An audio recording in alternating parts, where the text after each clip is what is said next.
Okay, so welcome back. Proceed na tayo sa continuation ng ating discussion. Alright, so marami ba muna kayong naisulat doon sa comment section sa kabilang video? Dapat may mga naisulat kayo ha, para alam ko na re-retain sa inyo yung lesson na sinasabi sa inyo. Alright, so our next topic would now be using different types of diction in writing. Ano ba yung mga different types, classifications, mga different kinds ng diction kapag nagsusulat. And remember, using different styles of diction impact how different ideas are expressed. Kung paano nyo sinabi sa pagsusulat, kung paano nyo pinagtahi-tahi yung sinusulat ninyo would be impacting how the ideas would be expressed to your readers. So, ano ba yung mga different types? Mag-umpisa tayo sa tinatawag na formal diction. What is formal diction? Formal diction uses grammatical rules and uses proper syntax for the formation of sentences. Gumagamit siya ng strict siya sa pagsunod sa mga grammatical rules, pati order of words or syntax sa pagbubuo ng mga sentences.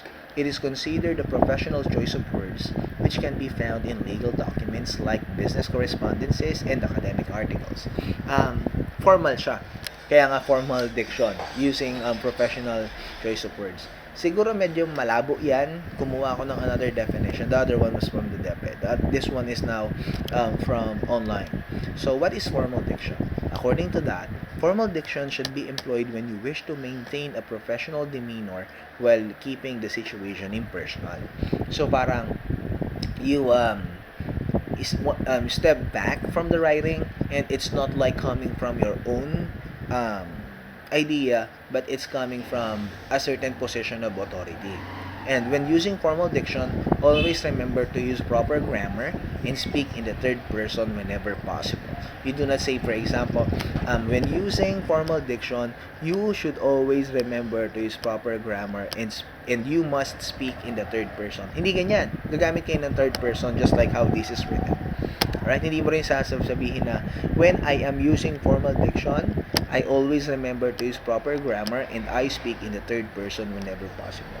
Hindi siya magiging formal. Tamang formal diction ay ito mismong nakasulat na ito dahil gagamit ka ng third person and you are using proper grammar as well. And then the next one, it is appropriate to use this type of diction in business letters pag nagsusulat kayo ng sulat in professional setting, research papers, cover letters, and other professional situations. So, the go-to type of diction is the formal diction in these examples. One example would be having, for example, you have your thesis statement in a research paper. It would be reading as, foreign language instruction should be required in all elementary schools because learning a second language improves memory, leads to greater job opportunities, and fosters more tolerant attitudes. So, that is written in formal language. That is written in formal diction. That is used in professional write-up. So, ganon. Next one, tapos na tayo sa formal, let's go now to the informal diction. So, what is the informal diction? Informal diction is more conversational and often used in narrative literature. This casual vernacular is representative of how people communicate in real life, which gives an author freedom to depict more realistic characters. Most of the short stories and novels use informal diction to make it easier to understand by anyone, especially if the target audience is anyone. So, ito na to. This one, it's more conversational, and then in narrative literature, in most creative writing, gagamitin nyo informal diction. Kasi, of course, it has to maintain a certain level of professionalism, but you do not want to be sounding as if you are in the pulpit or you are doing a sermon. So, ang gagamitin ninyo, informal diction. And of course, most readers would be reading creative writing for leisure. So, ayan yung gagamitin nyo most of the time. Okay, most of the short stories and novels use informal diction to make it easier to understand by anyone, especially if the target audience is anyone. Kapag hindi nyo alam yung target audience and you're, let's say, bordering between, target nyo young adults or albawa, kids or children or adult, pero hindi nyo alam specifically yung background nila, whether, let's say, they are lay people, they could be educated people, or they could be um, people from the artist world, ang gagamitin nyo by default would be the informal diction. Tingnan natin yung another continuation. This from the other source na ginamit para mas maliwanagan kayo. Informal or casual diction is best used in informal situations such as letters between friends or when writing literature. So kapag sumulat kayo sa kaibigan ninyo, halimbawa ng isang sulat, hindi kayo syempre gagamit ng formal diction. Sabihin ng mga kaibigan ninyo, parang hindi totoo yung pagsusulat nyo. Parang hindi ikaw yan. Kasi di ba pag nagsusulat tayo, a certain level of the way we speak is kept in the way we write. So, pasok yun sa informal diction. So, ganun din kayo magsusulat ng letter for them. And pag sumusulat kayo ng literature, yun din ang gagamitin ninyo. And then, you might use this kind of diction when writing emails or letters to friends and family, sending text messages, and crafting dialogue for your novel. Saglat.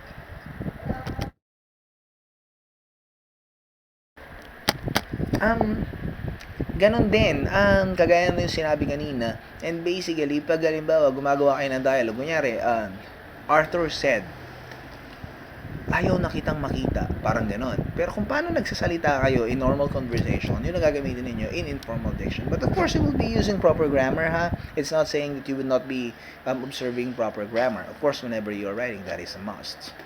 May example tayo rito. In an email to a friend, you write, "Hi Kathy, just wanted to see how you're doing. Wanna grab dinner this Friday? Let me know." Informal diction yan. Pero actually, parang hindi siya basta informal diction eh. Itong example na to would be falling into the colloquial diction. Itong example na ito. Kasi parang, tingnan nyo, hindi niya pina-follow yung mga regular conventions kapag nagsusulat kayo in primary grammar, because you would not be using wanna, you don't say, for example, you limit contractions like that.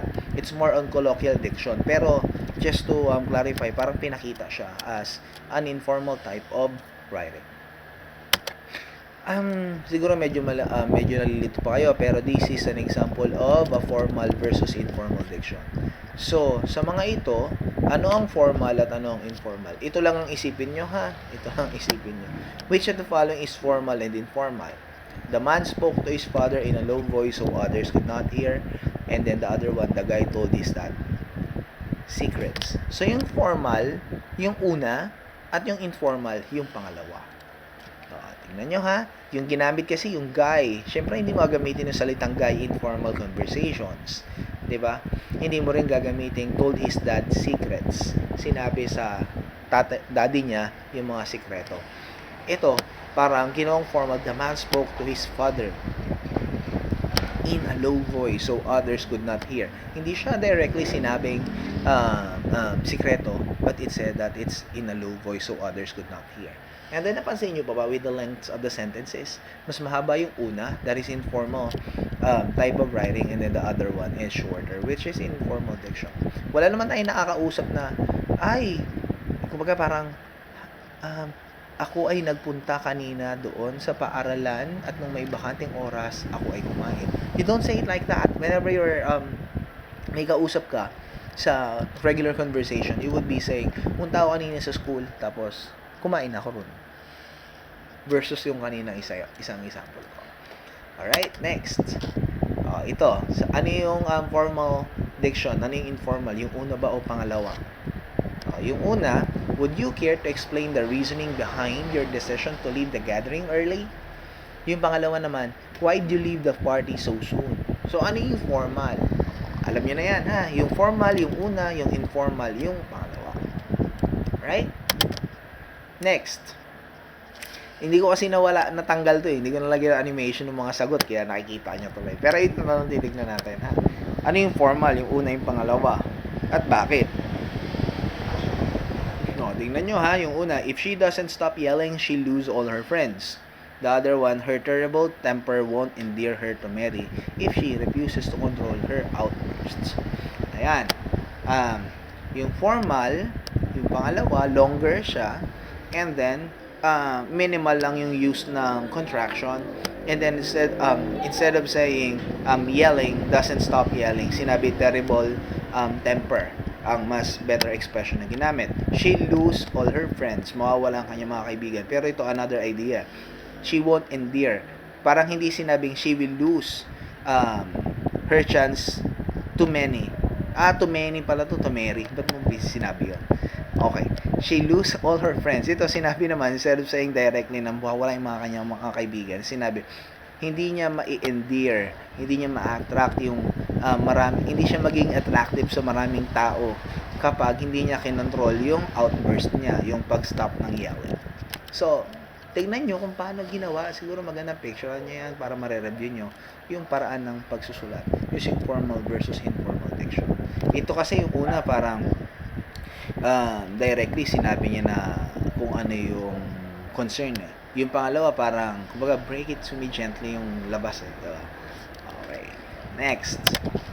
Colloquial diction. Colloquial means parang pakikipag-usap, normal conversation din. Versus naman sa informal diction, colloquial diction is talagang parang nakikipag-usap ka lang in front of another person.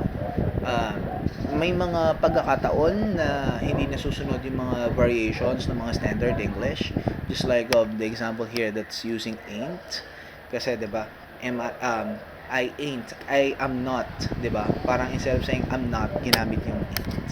May mga words na ginagamit typically in normal conversation but still not accepted in standard English language. So what's the definition? These are expressions which are connected to informal. Ayan, sabi mo kanina.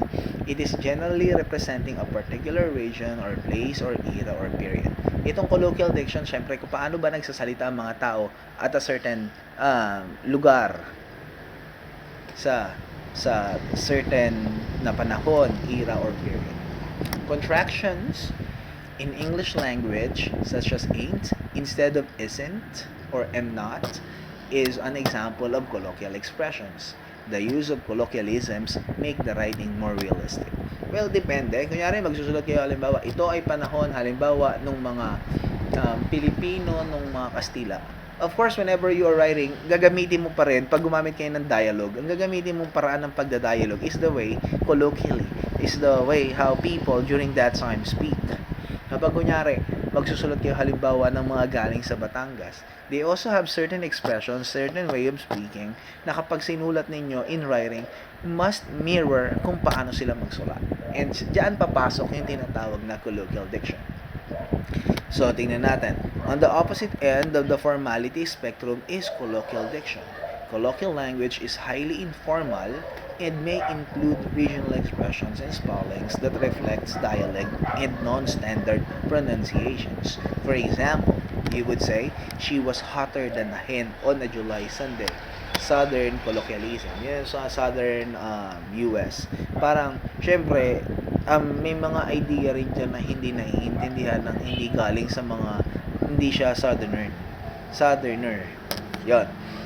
Hindi mo sasabihin halimbawa, alam nyo ba kung bakit sinabi na siya ay mas mainit pa sa ano ba yung hen? Yung hen yung manok na babae, di ba? She was hotter than a hen on a July Sunday. Pero itong idea na kasi, kapag July, di ba doon malamig pag July? Ibig sabihin, she was hotter than a hen on a July Sunday. Kasi pag sinabing hen, yun yung parang ginagawang soup. Yun yung mga niluluto, ginagawang chicken soup. Yun. Parang yung colloquialism na ito, hindi natin siya naiintindihan kung hindi tayo galing doon. But if you would be analyzing the piece of writing and then malaman nyo from the southern area yun, magiging iba yung expression. Next one. My neighbor is wicked smart. Sa New England naman na colloquialism yan. Hindi na natin hindi na natin Pero pag sinabi nyo kasing wicked smart, talaga matalino. But we know that when we say wicked, parang negative negatively associated yung word na yon. Next, you betcha I'm watching the big game. So instead of saying Midwest colloquialism yan, instead of saying I bet that you are watching, I bet you, yan, I am watching the big game. I bet you, nanonood ako ngayon ng malaking laban. Pero kapag hindi mo alam na yun ang ibig sabihin ng betcha, hindi mo alam na it's I bet you, 'di ba? Yeah, kasi yeah, 'di ba? Yeah means you. So yun. So that's an example of colloquial diction. And whenever you are writing, kahit sa kakilala mo na hindi alam yung colloquialism na ganyan, hindi mo siya gagamitin. Now, baka isipin nyo, sir, paano sa yung mga ginagamit ng mga language sa mga kunyari, mga magkakaibigan, na sila lang nagkakaintindihan, colloquial diction. Hindi siya colloquial diction, papasok siya sa next part. Pero tandaan natin, bago tayo pumunta ron, when we say colloquial diction, ito yung pakikipag-usap na galing sa specific, kumbaga, region and place and era period. Yan ang mga malalaki yung scope and typically accepted sa malalaking grupo ng tao. But when we say, for example, slang diction, ito na yung certain group of people lang, particular group of people, mga magkakaibigan, yan, yung mga slang diction. Okay, so example lang, basahin ko muna yung definition, then we'll be proceeding with the example. Slang is very important language or specific words used by a particular group of people. You'll usually hear slang spoken more often than you'll see it put in writing, though emails and texts often contain many conversational slang words. Ayan na yun. Minsan, ginagamit yan sa emails and text, makakuha kayo ng slang, pero I think the bottom line here is that pag sinabing slang, ito yung ginagamit lang ng mga grupo-grupo, mga magkakaibigan lang, pero hindi siya pasok sa certain big number of people, hindi siya pasok sa buong region or place. Alright. Words that are specific to a period in time or are considered trendy are often present in slang diction. Young characters use slang diction that is specific to their generation. In the 21st century, texting language can be considered slang diction. For example, ito mga slang diction. OMG, I'm high-key in love with that dude. I'm so extra, lol. Ayun. Slang yan. Wow, your brother is the GOAT. Diba? That party is going to be straight fire. Yung mga expression na yan, kapag hindi kayo part ng group of people na naiintindihan yan, you would not be able to understand it. Hindi siya basta-basta nare-research kung paano yan. Ang makikita nyo mga hindi mga regular sources of information na magbibigay sa inyo ng idea. Pero I think there is this parang slang dictionary online na mag-clarify sa inyo kung anong meaning ng mga phrases and words na pasok sa slang. Okay, like jargon and colloquial writing, slang can exclude some readers from understanding your point. Kunyari, mga medyo may edad na, pag sinabi mong OMG, hindi na naiintindihan ang ibig sabihin nun. I'm high-key in love. Kasi high-key, in love, very much in love yan with that dude. Diba? I'm so extra lol. Minsan, diba, whenever we're typing lol, pero not really meaning na we're laughing out loud. Pero basically, just like, parang to flavor our writing. Hindi maintindihan ng mga medyo may edad na kapag nabasa nila yung mga ganyan. Kunyari, nagbasa sila sa comment section ng Facebook, halimbawa, ng 15-year-old ngayon na bata, hindi maintindihan yan kapag mga 50 na yung magbabasa or even higher than that. Not really pero syempre, hindi yan lagi. Meron din naman medyo mga may edad na pero naiintindihan pa rin yun. So, yun. It is important to consider your audience before you begin to write. Baka mamaya magsusulat kayo and then you're going to be injecting some slang diction. Consider nyo kung sining target audience ninyo. Kayo ba pag nagsusulat, meron kayong target audience? Dapat meron. Para ba sa bata, para sa matanda, para sa mga young adults, para ba yan sa mga teens? Yeah. If you are writing for a small group of people who know all your terminology, jargon, colloquialism, or slang may be appropriate. Pero other than that instance, or maybe kung gusto nyo maggawa ng certain effects sa pagsusulat ninyo, pwede nyo gamitin yung slang diction. But other than those two, itong nakasulat na to, pati yung sinabi ko sa inyo to make a specific effect sa pagsusulat ninyo, do not ever do that. Leave it into the other instances, just like in texting or pati sa mga Facebook. Next one. The next one is poetic diction. I think the bottom line here is that it has three them. Poetic diction is driven by melodious words that identify with a particular subject reflected in a sonnet and make a musical or agreeable sound. It generally includes the utilization of elucidating language and, in some cases, set to a beat or rhyme. Poetic diction, yun na nga yun, whenever you're writing poetry. Unique diction which separates it from prose. Usually, a poetic diction is marked by the use of figures of speech, rhyming words, and other devices. Meron tayong specific topic for poetry. Next yun Pero, ang sinasabi ko is that merong poetic diction na. Bukod doon sa slang diction, um, colloquial diction, formal diction, and informal diction. Sabi nga, ito yung kinuha kong excerpt just to clarify. Pero sabi nga, pag nagsulat kayo ng poetic diction, yung use of rhythm in the language, the use of figurative language, ang gagamitin ninyo kapag gumagamit kayo niyan. Sabi nga, every word is either current, or strange, or metaphorical, or ornamental, or newly coined, or lengthened, or contracted, or altered. So, yun ganun ang paggamit ng poetic diction. We'll leave that into another instance, but basically, sabi mo nga, di ba, minsan kapag may kaibigan kayo, parang, kapag poetic ka magsalita, parang matalinghaga ka ngayon magsalita. Di ba, minsan nagsasalita sila ng in a poetic manner, or parang, kumbaga, may mga rhythm that is using poetic diction. So, again, what is diction? Just to bring home the point that we are having in this discussion. Diction refers to a writer's purposeful word choice. Along with syntax, diction can be used to create tone and imagery in creative writing. So, yun ang meaning ng diction. And think about your writing's purpose and message you want to convey. Naturally, your choice of words for a persuasive piece will be quite different from a poem about a heartbreak. So, yun. Kapag diction, isipin nyo yung message, iisipin nyo yung purpose, kung ba't nyo sasabihin yung message na yun, at iisipin nyo kung sinong makikinig, sinong audience. So, pag magsusulat kayo halimbawa, para sabihin halimbawa na let me use this example kapag halimbawa, ang message is nagka-COVID, ang purpose, gusto mong damayan ka ng tao dahil may COVID ka. Sino yung audience mo? Kunyari yung audience yung isang bata. Iba yung paraan nun kapag gusto mong sabihin may COVID ka, ang purpose ay para damayan ka ng isang matandang tao o may edad.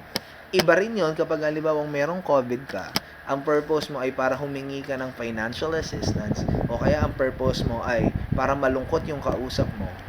Tapos ang audience mo halimbawa would be your kasintahan, or would be, let's say, an organization. Iba-iba ang paraan, iba-iba ang diction na gagamitin ninyo.